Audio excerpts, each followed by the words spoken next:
Well, hello there, and welcome to the Smart Money, Dumb Money show. And I'm your host, Keith Richards. I'm the president and chief portfolio manager at ValueTrend Wealth Management, and I'm a technical analyst. So today we will be looking at just a couple of charts. And the topic of the day, of course, is how low can it go? The market really has begun a bit of a correction that I must pat myself on the back and say that I did a fairly good job of warning people ahead of time. If you saw my video from a couple of weeks ago, I was warning of very specific market volatility and more extreme than has been for a while. And it turns out I was correct. The barometer that anybody that follows my blog at valuetrend.ca predicted early September that there would be volatility. So that's another point that I gave people who both watch this video and read my blog. So it's not like we weren't prepared for the volatility. And ValueTrend, the company that I run, was very set up for this probability. We actually gave it a probability. Nothing's absolutely for sure, but we felt that the market was probably going to correct to some extent. We felt between 5 and 10%. So far, it's a little bit over 5 as I speak to you today on the 6th of October. We prepared in our portfolio by raising cash. We raised about 17% at the time. We focused on lower volatility and more specifically inflation-orientated stocks. That's worked out very well for us. We were actually, after fees, up about 1% in September, and the markets were down anywhere between 3.7, I think it was, for the TSX to well over 5% for the NASDAQ, and somewhere around 5% for the S&P. So we outperformed quite substantially, as we did over the past 3 months, because we had a similar stance. And a lot of this volatility really began in August, and we'll be looking at that in a minute. So again, we're going to address, well, okay, Keith, you got it right with the market facing the high probability of a pullback. So how low could it go? My original suggestion was somewhere in the 5 to 10% area. And the reason for that suggestion is because that is a standard type of bull market pullback. But I want to present a couple of factors that doesn't necessarily change the picture for the S&P to a more bearish situation, but it's something we have to keep in mind because there is a probability increasing that the market could go further than that 10%. I'm not making a prediction here. I am just saying that there are a couple of indicators that I'm going to show you today that might suggest there might be a little bit more downside. However, there's some pretty strong support coming in soon, and I'll show you that on the charts. So I think part of the issue is, of course, it's October, and there's also the debt ceiling talks, and things are a little different now. I'm not going to get too much into American politics because I'm not an expert, but I did attend a conference just yesterday, which was on October 5th, I should say, with some experts, AGC Analytics. They're one of the companies that we subscribe to research from, and they're political analysts insofar as how it will affect the stock markets. And basically their prognosis is that there really is a difference in the debt ceiling talks this time, because basically, I'm going to summarize in a very simplistic way, there are no talks. In the past, at the last minute, President Biden was at the head of the negotiating for the Democrats, and of course it was a Republican government with Trump, and McConnell, who is still at the head of negotiation, got together with Biden and they cracked out a deal at the 11th hour. This particular instance is not quite so clear cut, and that's why the market's fairly worried, because again, I'm reiterating what I heard on the conference yesterday. I'm not a political expert, but as I understand it, McConnell is digging his heels in. And the reasoning for that, as I understand it, is there is a genuine fear by the Republicans that there are more so-called progressives, whatever term you like to use, in the Democratic Party that were not so much present as in such a great force before.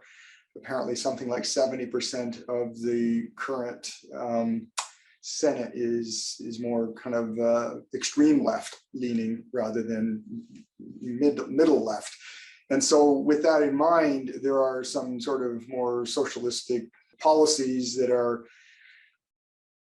being bantered about by the Democrats right now, such as free school for everybody and all that kind of thing. And this is not part of the COVID spending that the Republicans had been agreeing to. So that is why, as I understand it from the talks I heard yesterday, that is one of the reasons anyways why McConnell is digging in. So it may, in other words, there may be a leverage off of the current bill to reach some of the other objectives that the more extreme left-wing part of the Democratic Party wants to achieve, and the Republicans don't want that to happen. So we have to keep that in mind, because that could cause an awful lot of turmoil, and the charts are showing this. So let's go right to the charts, and I'll give you some ideas on where the markets might just go based on what I see on the charts. And that's it for my political commentary for today.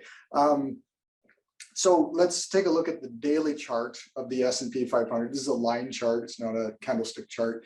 And it's really showing us since the crash of 2020, the COVID crash, the market has been fairly tight. I've talked about this several times before, where the volatility was tight, but the drawdowns were there, and they were fairly short-lived and sharp when they happened. Nevertheless, the trend line was being followed. You can see volatility got very low since May, and I talked about that extensively because there just weren't any corrections much more than 3% or so since May. And as you can see, a normal bull market does have 5 to 10% corrections. Well, we didn't get any since May, so it was a long time coming, I guess you could say. And here we go. Now, what's changed here is the short-term trend line, not the long-term trend line on the S&P 500, has been broken. And you'll notice that this particular correction, which really began in August, as I mentioned before, is not one of these short blippy ones. It's been a little bit more prolonged.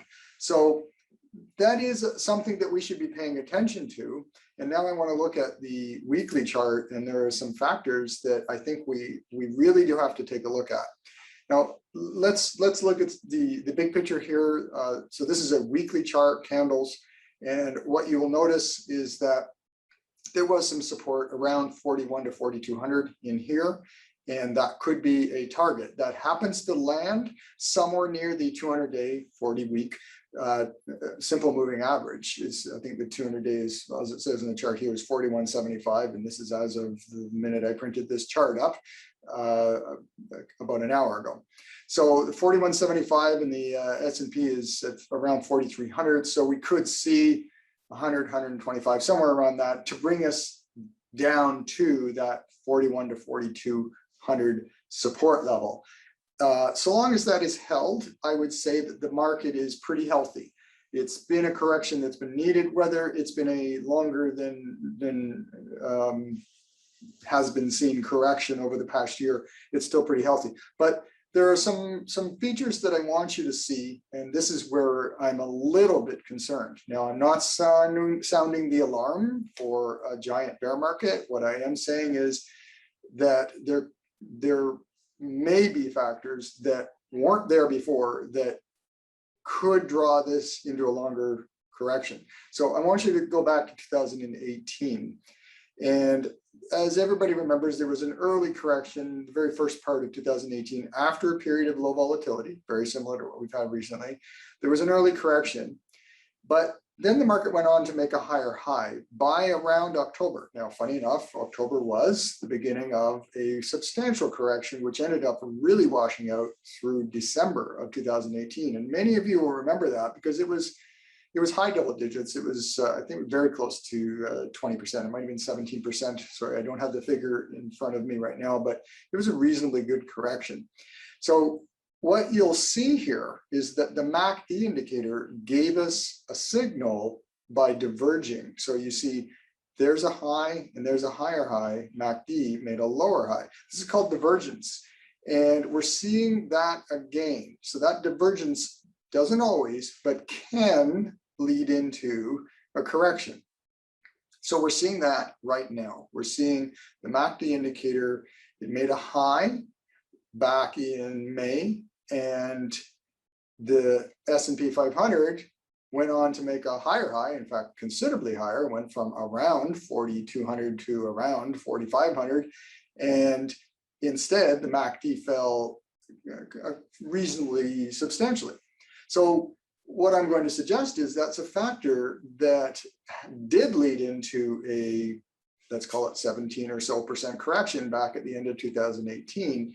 And I'm wondering if that's something that could happen again.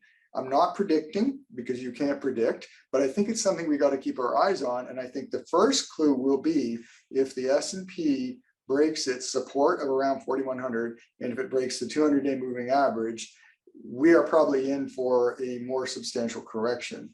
That will be determined, and I think a lot of the bantering and fighting that's going on in the United States right now over the debt ceiling will add to that possibility. Notice I didn't say probability, but it will add to that possibility.